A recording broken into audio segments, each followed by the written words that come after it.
आइए देखते हैं, मजा आएगा। पिक्चर चालू करो बे।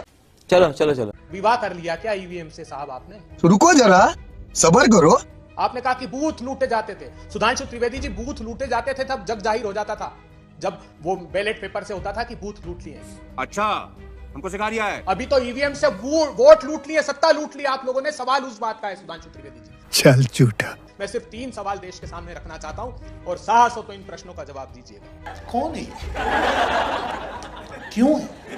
अबे जी सुनिए ना, कोर्ट ने क्या कहा है, मैं तो आपको वर्डिक्ट सुनाना चाहती हूँ। और ये भी नहीं है जो पीआईएल पर बीते दिन कहा है दोनों ही जस्टिस ने, जिसमें जस्टिस विक्रमनाथ है, पीबी वराले हैं, जिन्होंने कहा जब नायडू या रेड्डी हारते हैं तो कहते हैं ईवीएम से छेड़छाड़ की गई, जीतने पर कुछ नहीं कहते। इसे कैसे देखा जाए? ये बड़ी अच्छी बात कही है।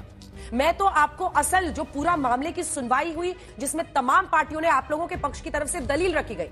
देखिए, जनता में अफवाह नहीं फैलनी चाहिए। एक सेकंड सुधांशु जी। 26 अप्रैल 2024 का सुप्रीम कोर्ट का आदेश, जिसमें उन्होंने ये कहा था कि जिन्हें शक है वो राजनीतिक पार्टियां ईवीएम की जांच करवा सकते हैं। 7 दिन के भीतर शिकायत दीजिए। किसी भी लोकसभा क्षेत्र में शामिल विधानसभा क्षेत्रवार की टोटल ईवीएम्स में से 5% मशीनों की जांच हो सकेगी। 5% ईवीएम्स को शिकायत करने वाला प्रत्याशी या उसका प्रतिनिधित्व चुनेगा और फिर वीवीपैट से उसका मिलान होगा। ये प्रक्रिया का पालन हो रहा है। ये रास्ता क्यों नहीं अपनाते हैं आप लोग?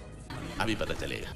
असल रास्ता तो ये है ना। अंजना जी, आप जी, मुझे पता था कि आप जैसी विद्वान पत्रकार ये क्रॉस क्वेश्चन जरूर करेंगे एलन मस्क का। एलन मस्क साहब ने जिस कॉन्टेस्ट में कहा है ना, ये भारतीय जनता पार्टी झूठ फैला रही है। इलेक्शन कमीशन ऑफ इंडिया ने एक सॉफ्टवेयर बनाया है, इनकोर।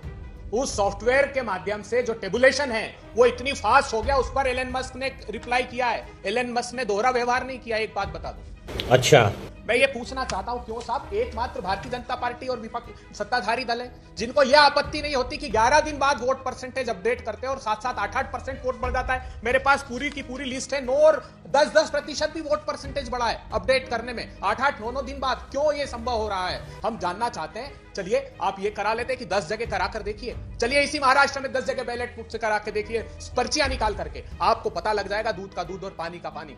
अभी बता दे भाई, अभी बता दे। मतदाता मत किसको दे रहा है और कैसे इस सत्ता का हरण किया जा रहा है भारतीय जनता पार्टी के द्वारा। और मैं बता दूं, एडीआर की उस याचिका पर डिस्पोज ऑफ किया सुप्रीम कोर्ट ने। क्या कहकर? टेक्निकल ग्राउंड पर नहीं, कि ऐसी बहुत सारी पिटीशन लगी हुई है, उनका कॉग्निसेंस हम ले रहे हैं और ये डिस्पोज ऑफ कर दी। इतनी बड़ी डिस्क्रिपेंसी, इतने बड़ा विरोधाभास बताया कि वोट जो डाले गए और वोट काउंट किए गए उसमें इतना बड़ा अंतर है। तो ये कैसे संभव होता है? करा कर देखिए बैलेट से आप वोट, सब दूध का दूध और पानी का पानी हो जाएगा। जवाब दीजिए, अब जवाब दीजिए सुधांशु जी। प्यारे बच्चों, जो कुछ करना था कर लो, अब्बू आ रहे हैं। अब सवाल यह है कि देखिए, ये चुनाव आयोग है बस संक्षेप और मतलब उसी पर पूरा लोकतंत्र है। और इस तरह के ये जो 2-3 प्रश्न है, 99% बैटरी अचानक कैसे उसमें दिखाई दे रहा है, ये जितने बढ़ रहे वोट उससे ज्यादा गिनती काउंट्स की कैसे हो रही है, ये अगर हो रहा है, इन 2 प्रश्नों के सीधे जवाब दीजिए। और वो बार बार यही पूछते हैं कि ईवीएम के खिलाफ आप एक वक्त पर बोलते थे, अब उसी ईवीएम को आप डिफेंड क्यों करते हैं? उन्होंने पूछा कि शादी हो गई है क्या? नहीं, देखिए, हम लोग डिफेंड नहीं कर रहे हैं, हम बहुत स्पष्ट बात बता रहे हैं। इस प्रकार के अनर्गल आधारहीन आरोप नहीं लगाने चाहिए। बात तो सही है। मैं दर्शकों के ज्ञान के लिए बता रहा हूं, हर पोलिंग बूथ के ऊपर हर उम्मीदवार का एजेंट होता है। जब पोलिंग समाप्त होती है तो बाकायदा उनको नंबर दिया जाता है, दिखाया जाता है कि इतने वोट पड़े और उस पर सबके सिग्नेचर करे जाते हैं, सील सबके सामने होता है। तो आप कह रहे हैं कि साहब नंबर जो है वो बढ़ गए, तो आपके पोलिंग बूथ पे आपके एजेंट्स ने नहीं देखे थे? Good question. उनको जोड़ करके आपको बता देना चाहिए था। अब दूसरी में टेक्निकल बात एक और आप समझिए अंजना जी, अखिलेश यादव जी कह रहे हैं कि ईवीएम की वजह से नहीं हारे, वो तो पुलिस के प्रयोग की वजह से हारे हैं। रोज आते हैं इस उम्मीद पे, आज जीतेंगे, कल जीतेंगे, परसों जीतेंगे, रोज हारते हैं। अद्भुत तर्क देखिए इंडी गठबंधन वालों का। यूपी में पुलिस का दुरुपयोग होने के कारण हारे हैं और महाराष्ट्र में ईवीएम का दुरुपयोग होने के कारण हारे हैं। सॉरी।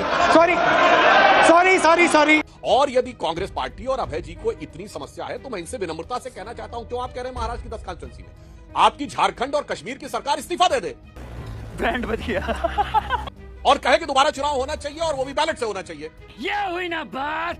उसके बगैर हम सत्ता नहीं लेंगे। यही तो समस्या है। अभय जी, इसका आप एक जवाब। झारखंड में डिसाइसिवली जीते हैं। झारखंड में एकदम स्पष्ट जनादेश आपके पक्ष में गया है। इस्तीफा और कहिए कि दोबारा चुनाव होना चाहिए। झारखंड में धांधली हुई है कि नहीं?